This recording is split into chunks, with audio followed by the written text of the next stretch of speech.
Dragon Ballers, real quick before we get into today's video, just want to share something with you guys that I am very excited about. PPG is going to be hosting the Pro Support TCG weekend in Dallas, Texas, the weekend of November 6th. It's going to be a giant TCG convention weekend hosting all your favorite games, obviously Dragon Ball Super, Digimon, Pokemon, Magic the Gathering, and more. Tournaments for all those. I'm actually going to be there commentating the Dragon Ball Super side of things, the main event on Saturday, the side events on Sunday. I absolutely cannot wait. And if you guys missed out on Gen Con or heard me talk about how much fun that was, you're 110% going to want to be at the Pro Support TCG weekend. The other great thing too is it's just 2 weeks before Nationals, the biggest Dragon Ball Super tournament of the year, so you can get some invaluable practice there. But besides that, it's a convention. It's going to be so much fun, especially for those of you guys like me that just absolutely love trading card games.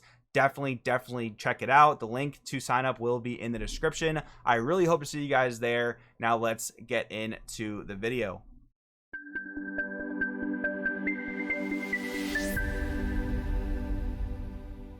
Yo, what's going on, Dragon Ballers? Welcome back to another discussion video. Today I want to talk about the new Gohan archetype coming out in set 15. You guys know how much of a fan I am of yellow Gohan Icarus, and this is Gohan at a similar time in his life. There are Icarus cards in this deck, but it's really just a whole different archetype. We'll talk about that in the video. If you're new here, make sure to subscribe, hit that bell so you never miss a video. And if you guys want to help support the channel, there are many ways to do so down in the description. But today, if you want to buy or pre-order any of the cards we talk about in today's video, use my link in the description to TCG Player. It will help the channel out a lot.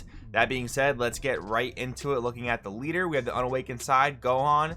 If you have one or more energy, when a player places a field extra card in a battle area, you may flip this card over. If you do, switch with one of your yellow energy to active mode. You can't flip your leader card to its front for the turn, and then choose one. You can either draw a card or add up to one yellow field extra card with energy cost of 1 from your drop to your hand. So basically both ways you get to draw, which is kind of interesting. Like, you can obviously get the raw draw, or you can add a field from your drop if you really need to play a field on your next turn or what have you. So this is pretty interesting because it also flips if your opponent plays a field card. So if there is ever a meta where like field cards are highly relevant, this could be a leader that just gets free advantages off of that, which is kind of interesting. So let's read the awakened side of the leader. When this card attacks, choose one of your opponent's battle cards, switch to rest mode. This card gains 5,000 power for the turn.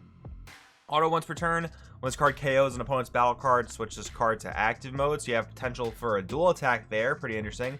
When a player's field extra card leaves a battle area, you may flip this card to its front. If you do, you can't flip your leader to his back for the turn. If it's your opponent's turn, switch one of your yellow energy to active mode. This card gets plus 5,000 power for the turn. Oh, that's pretty cool. So you don't get punished for awakening on your opponent's turn. You get to remain a 15k leader during your opponent's turn. And I like how the awaken condition, or the flip condition I guess, is different on this side, because it doesn't just like unawaken your leader if your opponent plays a field card, but if a field card somehow leaves the board, you flip over, and you do have some protection for that. So that's kind of cool. But obviously this deck is very gimmicky and relies a lot on extra cards. We'll read those in a bit, but first we have a Unison for the deck. Kaioken Son Goku, Reclaiming Hope, 2-drop 15k blocker. Activate main +1, choose one of your opponent's battle cards with energy cost greater than or equal to their current energy, and it can't attack until the end of the opponent's next turn. Can be pretty relevant, can be pretty decent. +0 auto, choose a card in your battle area and switch to rest mode. When you activate this card's blocker skill, switch this card to active mode. So that's interesting. You can use that to tap a field card and then restand it for additional blocks. So you actually don't really lose a resource, because most of the time when a field card's in play, it doesn't have to actually like tap to do anything. Whenever an effect says tap a card to do something, like Robotic Riposte, for example, attacking through Mecha Freeze or Robotic Riposte, if you have field cards in play, you just get to send through extra attacks that are basically unhindered because you have the field card you can just tap for free. But overall, I mean, this Unison, there's no reason you have to play this Unison in the deck. It doesn't like contribute to your main engine or anything, so there are pretty flexible things you can explore with the Unison slot. You could play this, you could play another 2-cost Unison, like maybe Gogeta from set 10 or 11. You could play maybe even Makikabora Unison. That's just a really powerful Unison on its own, so you do definitely have options. Then we have some of the field cards for the deck. So firstly, we have Forest Fire. Auto, if your leader card's a yellow sand card, when this card's placed in the battle area, add up to 1 mono yellow sand with an energy cost of 4 from your deck to your hand. Then shuffle your deck. Pretty similar to Planet Vegeta, if we're being honest. And Planet Vegeta is probably a card you're going to want to play in this deck because of how reliant your leader is on field cards. And I think there's only really these 2 different field cards coming out in the set. There is another field card, but that's tied to like the Turles archetype, so like the Turles deck can play it, and if they do happen to play it against you, you can flip, sure, but I don't think that's going to be super reliable. So yeah, you'd probably play like 4 of each of these fields, maybe 3 to 4 Planet Vegeta. But anyways, the rest of Forest Fire. Auto, place this card in the owner's drop from your battle area at the end of your opponent's turn. They may choose 1 card in their hand and discard it. If they don't, choose all field extra cards with energy cost of 1 in their battle area and place them in the owner's drop. Interesting. So like if they don't pitch a card and they are a extra card reliant deck, they do lose that. But I mean, if they're not an extra card reliant deck, they just don't have to pitch anything and don't lose anything. I mean, I guess it's still okay because you get to proc your leader's flipping ability during the end of your opponent's turn. So I guess it's not really too big of a deal if they don't lose any cards, but still, that's kind of a pretty weird thing if I'm reading that correctly. Higher Dragon's Home, 1-drop field card. Auto, if your leader's yellow sand card, this card's placed in the battle area, add up to 1 monster with energy cost of 3 or less from your deck to your hand, then shuffle your deck. So there are quite a few monsters you can search. Obviously, the skillless Icaruses. There's a 3-drop Icarus that summons 2 skillless from the deck, so you do have several options. Auto, at the end of your opponent's turn, place this card in the owner's drop, so it does proc your leader to flip. And then auto pay 2, when this card's placed in the owner's drop area from your battle area, choose 1 monster card with an energy cost of 2 or less in your hand and play it. There is a new 2-drop monster we'll see in just a bit. That's okay, I guess. I mean, you're not really cheating any cost. You're literally just playing a 2-drop, maybe during the end of your opponent's turn. So, I don't know, maybe that's alright, but I guess time will tell. Then we have Sun Gohan and Higher Dragon Best Buds. 1-drop auto, when this card's played from your hand, look at the top 7 cards of your deck. Add up to 1 yellow field extra card with energy cost of 1 among it to your hand. Activate it, and then shuffle your deck. So that's cool how it can activate it right away if you want to. We did just see a whole bunch of targets for this thing, so having this 1-drop on top of all your other extra cards seems like it can be pretty solid. Activate Battle Limit 1, switch this card to rest mode, then choose a yellow field extra card in your battle area and place it in your drop. Choose one of your mono yellow sand cards and gets plus 1000 power for the battle. So you do get like a free extra combo on top of this, but the fact that it has to tap itself definitely means that you're going to put this card in a very vulnerable state, which isn't always the best, but I mean, I guess getting the additional combo and proccing your leader flip can be good. And this is a way to like get Planet Vegeta in the drop, for example, if you need to do that to proc your leader flip and not one of the other extra cards. So that's an option. Higher Dragon Battle at the Tree, 1-drop 4K. Notice it's a 10K combo though. Blocker, auto, choose 1 yellow field extra card with energy cost of 1 in your battle area and place in the owner's drop. When this card in your hand is played or used in a combo, draw 1. So you do get a pseudo combo, and a blocker that replaces itself is actually quite nice. So this card actually seems really good for the deck. A little bit unfortunate that it is a 10K combo, but I mean, I guess you can turn it into a pseudo super combo, so that's not bad.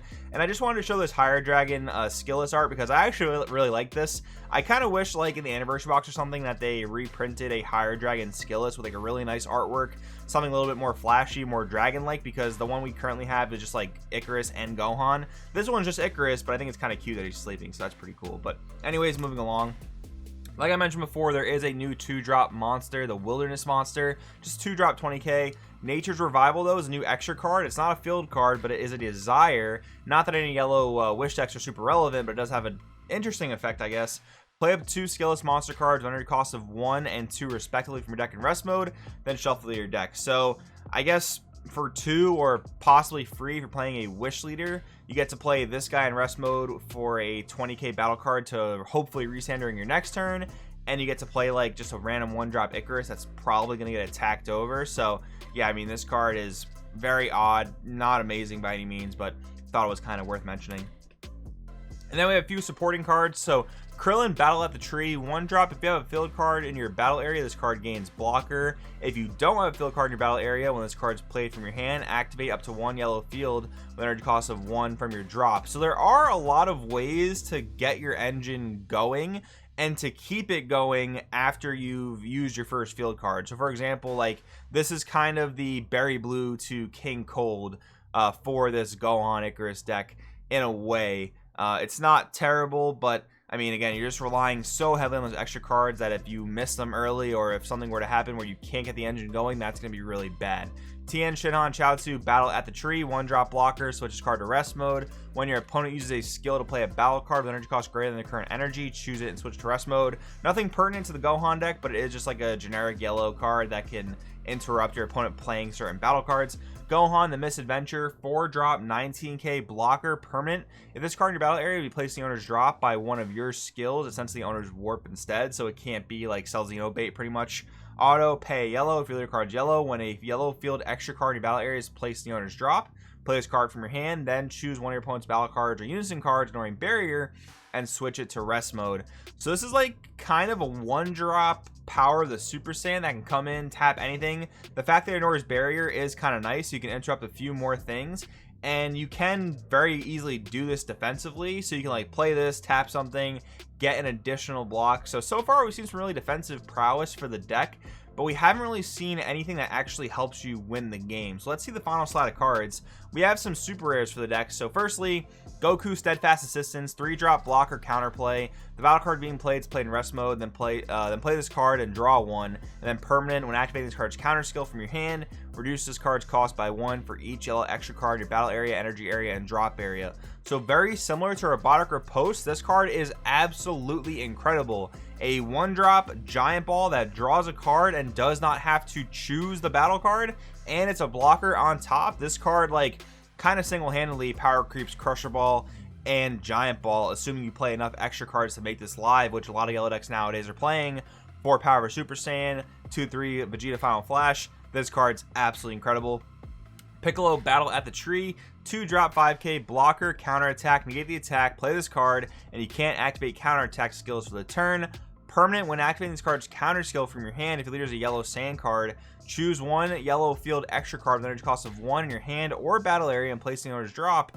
If you do, you can activate this card's counter skill without paying its energy cost. So this card's a lot more tied to the actual Gohan deck. Basically, counterattack for free by sacking a field card. Your leader will proc its flip, and then you do get to block with it right after that, and it can be free. So for the Gohan deck, this is okay. Son Goku, a gift from Earth, 5-drop 20k deflect blocker. Permanent, for each marker on a Unison card in play, reduce energy cost of this card in your hand by 1. So pretty easy to make him a 2-drop. Activate main once per turn. Choose one of your opponent's Unison cards with 3 or more markers on it. When you remove markers from a card using this card's Spirit Boost skill this turn, you can remove that many markers from the chosen card as well. Then he has his own Spirit Boost effect. Activate main, limit 1, Spirit Boost 2. Choose one of your opponent's battle cards with energy cost of 4 or less in rest mode. KO it. And this card gains 5,000 power and double strike for the turn. So kind of similar to the green Spirit Bomb Goku, but the really cool thing about him is you can remove markers from your opponent's Unison, so you get some Unison interruption there, and by doing that you can also stifle their counterplays, because you have to choose a Unison with at least 3 markers, but if it has 3 markers and you knock it down to 1, they can't God Sealing, they can't Vegeta Probable Transformation, Frieza Charismatic Villain, stuff like that. So I guess this is meant to be like the win con of the deck, so to speak, but for like a, I don't know, yellow mid-rangey control deck, there is really no true win condition. And sure, you can like outsource that to maybe like Frieza Divine Transformation, maybe Goku Return of the Dragon Fist, but overall this deck alone seems pretty weak to me and a bit too gimmicky for the whole extra card field card thing. But those are just my thoughts. I do of course want to know what you guys think in the comments. Thanks for watching, and I'll see you guys next time.